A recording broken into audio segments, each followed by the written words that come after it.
Je vais commencer par une confession simple, sans mise en scène. J'ai vu des fortunes se construire lentement, presque en silence.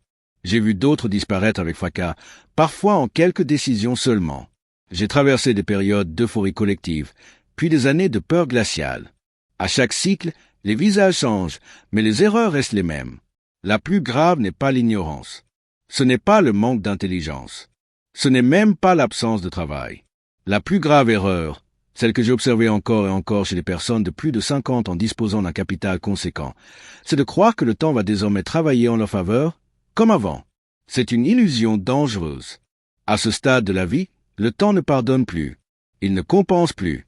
Il amplifie chaque faute. Beaucoup pensent qu'avec un demi-million de dollars, les règles changent, que l'expérience accumulée suffit à neutraliser les risques, que quelques bons choix suffiront à finir correctement. C'est précisément à ce moment que la discipline se relâche, que la vigilance baisse et que l'ego commence à parler plus fort que la raison. J'ai appris, souvent en observant les erreurs des autres, parfois en payant moi-même le prix, qu'après 50 ans, l'objectif n'est plus de gagner. L'objectif est de ne pas perdre ce qui ne pourra jamais être reconstruit. Le capital, la sérénité et surtout le temps restant.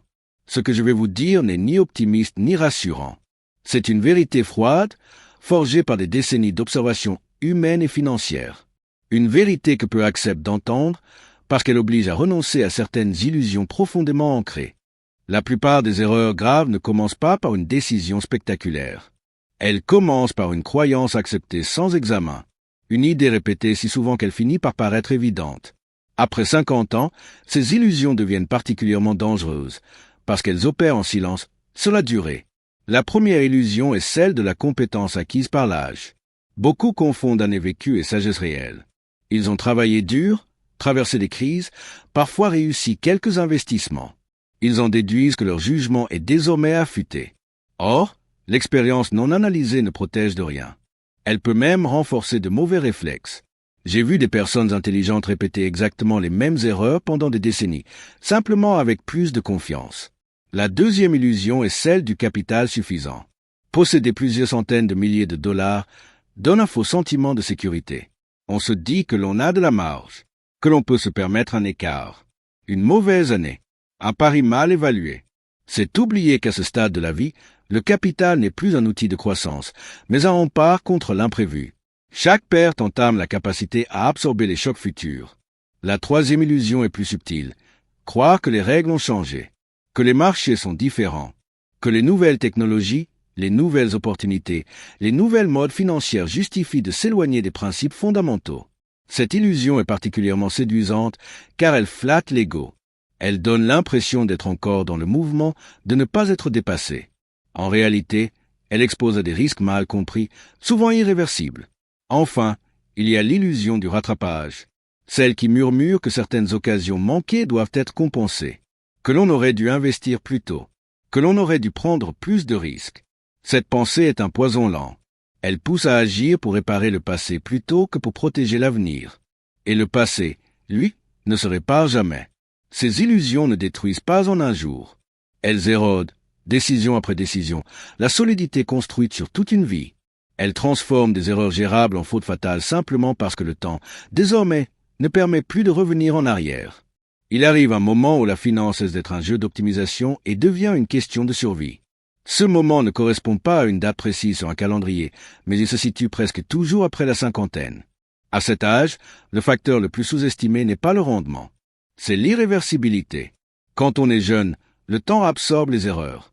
Une mauvaise décision peut être compensée par des années de travail, d'épargne et d'apprentissage. Le corps tient, l'esprit encaisse, le futur est large, mais plus les années passent, plus cette mare de correction se rétrécit. Et un jour, elle disparaît presque complètement. À partir de là, chaque erreur devient asymétrique. La perte fait plus de dégâts que le gain apporte de bénéfices. Gagner davantage améliore le confort. Perdre met en danger la stabilité. Cette asymétrie est la loi non écrite de l'argent à maturité, et pourtant, elle est ignorée par la majorité. Le temps agit aussi sur la psychologie. La fatigue décisionnelle s'installe. L'attention diminue. Les émotions deviennent plus difficiles à contenir, surtout face à l'incertitude. Beaucoup sous-estiment ce facteur humain. Ils continuent à se comporter comme s'ils avaient encore plusieurs décennies devant eux pour corriger le tir. Ce n'est plus le cas. Il y a également la réalité biologique. La santé devient moins prévisible. Les dépenses imprévues augmentent. La capacité à générer un revenu actif diminue, parfois brutalement. Dans ce contexte, le capital n'est plus un moyen d'avancer, mais une réserve d'oxygène. On ne joue pas avec sa réserve d'oxygène. J'ai vu des personnes solides, prudentes pendant toute leur vie, ruiner leur équilibre en quelques années seulement. Non par folie, mais par déni du temps qui passe. Elles n'ont pas adapté leur comportement à leur nouvelle réalité. Elles ont continué à penser en termes de performance, là où il fallait désormais penser en termes de durabilité. Comprendre cela change tout. Cela impose de ralentir, de réduire l'exposition, d'augmenter la marge de sécurité. Cela exige une humilité que beaucoup refusent, car elle ressemble à une forme de renoncement. En réalité, c'est une forme de lucidité. Les grandes pertes ne sont presque jamais causées par des formules complexes ou des événements imprévisibles. Elles prennent racine dans des failles humaines simples, banales, universelles. Avec l'âge, ces failles ne disparaissent pas.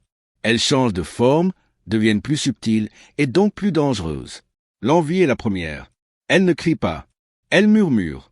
Elle se manifeste lorsqu'un proche réussit, lorsqu'un voisin semble avoir trouvé une opportunité exceptionnelle, lorsqu'un collègue parle d'un investissement qui marche. À plus de 50 ans, l'envie est souvent déguisée en rattrapage. On se dit que l'on mérite aussi ce coup de chance. On oublie que l'on ne voit jamais l'ensemble du risque pris par les autres, seulement le résultat apparent. L'ego suit de près. Il se nourrit de l'idée que l'on a survécu jusque-là, donc que l'on sait ce que l'on fait. L'ego pousse à ignorer les signaux faibles, à rejeter les avis contraires, à considérer la prudence comme une faiblesse. J'ai vu des décisions absurdes être défendues avec une assurance totale, simplement parce qu'admettre une erreur aurait été trop douloureux pour l'image que la personne avait d'elle-même. La surconfiance est un dérivé direct de l'ego. Elle pousse à sous-estimer les scénarios défavorables, à croire que l'on saura sortir à temps, que l'on reconnaîtra le danger avant les autres. Cette croyance est presque toujours fausse. Les crises ne préviennent pas. Elles arrivent plus vite que prévu et frappent plus fort que prévu. La dette, quant à elle, devient un amplificateur de fragilité. Contracter des engagements financiers lourds à un âge avancé réduit considérablement la liberté de manœuvre. Chaque obligation mensuelle transforme une baisse temporaire en catastrophe durable. Beaucoup justifient ces choix par des projections optimistes. Le réel, lui, n'a aucune obligation de respecter ces projections. Le drame et le bruit complètent le tableau. Les informations en continu, les opinions tranchées, les histoires spectaculaires captent l'attention et fatiguent l'esprit. Un esprit fatigué prend de mauvaises décisions. Il réagit au lieu de réfléchir. Il confond urgence et importance. Enfin, il y a les mauvaises associations. Les partenariats mal choisis, souvent basés sur la confiance personnelle plutôt que sur la clarté des intérêts. À ce stade de la vie, une seule relation toxique peut suffire à compromettre des décennies de travail. L'argent révèle ce que les mots cachent. Ces failles ne sont pas des défauts moraux. Elles sont humaines. Mais les ignorer, surtout après 50 ans, revient à laisser la porte ouverte à des erreurs dont le coût dépasse largement ce que l'on peut se permettre. Après des décennies d'observation, une conclusion s'impose avec une clarté presque brutale. La sophistication détruit plus de patrimoine qu'elle n'en protège. Les personnes qui traversent les cycles sans se briser ne sont pas les plus brillantes, mais les plus cohérentes. Elles s'appuient sur des principes simples, répétés, parfois ennuyeux, mais profondément efficaces. Le premier principe est la simplicité. Comprendre exactement où va son argent, pourquoi il y va, et dans quelles conditions il pourrait mal se comporter. Si une décision nécessite des explications longues ou des justifications complexes, c'est souvent un signal d'alerte. La simplicité n'élimine pas le risque, mais elle le rend visible. Vient ensuite la préservation du capital. À maturité, l'objectif n'est plus de maximiser, mais de conserver. Chaque décision doit être évaluée non pas en fonction de son potentiel, mais de sa capacité à survivre au pire scénario plausible. Perdre lentement est parfois acceptable. Perdre brutalement ne l'est jamais. La constance ennuyeuse est un autre pilier. Faire peu de choses, les faire bien et les répéter sans chercher l'excitation.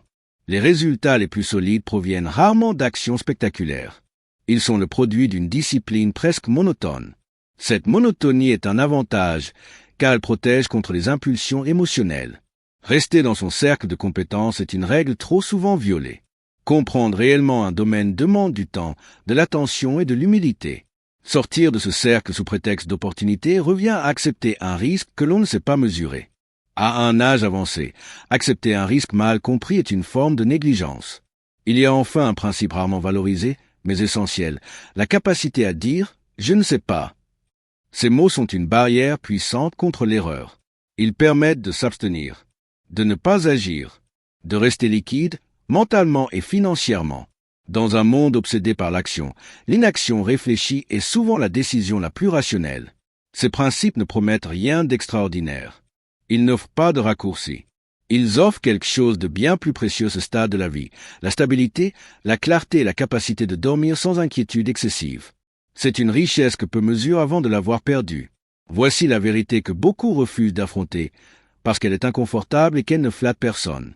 À partir d'un certain âge, l'argent cesse d'être un outil de transformation. Il devient un outil de protection. Continuer à le traiter comme un moyen de se prouver quelque chose est une erreur silencieuse, mais lourde de conséquences. La plus grande faute n'est pas de manquer une opportunité. C'est de confondre mouvement et progrès. De croire que l'action, en elle-même, est vertueuse. J'ai vu des patrimoines entiers s'éroder non pas par ignorance, mais par agitation. Trop de décisions, trop de changements, trop de confiance dans des scénarios favorables qui ne se sont jamais matérialisés. Il faut accepter une idée difficile. Certaines portes sont définitivement fermées. Le passé ne se rattrape pas. Les occasions manquées ne se compensent pas. Chercher à le faire revient à risquer ce qui reste pour apaiser un regret. Et les regrets sont de très mauvais conseillers financiers. La sagesse, à ce stade de la vie, ressemble souvent à une forme de retrait volontaire. Moins d'opinions, moins de paris, moins de bruit. Ce n'est pas un abandon, c'est un ajustement, une reconnaissance lucide de la réalité du temps, du corps et de l'esprit. Ce que vous protégez aujourd'hui n'est pas seulement un capital. Vous protégez votre liberté de choix, votre tranquillité mentale et votre capacité à traverser les années restantes sans dépendre d'événements favorables hors de votre contrôle. Peu de décisions méritent d'être prises si elles mettent cela en danger. La question qui reste n'est donc pas ce que vous pouvez encore gagner, mais ce que vous êtes réellement prêt à risquer maintenant que le temps ne joue plus en votre faveur.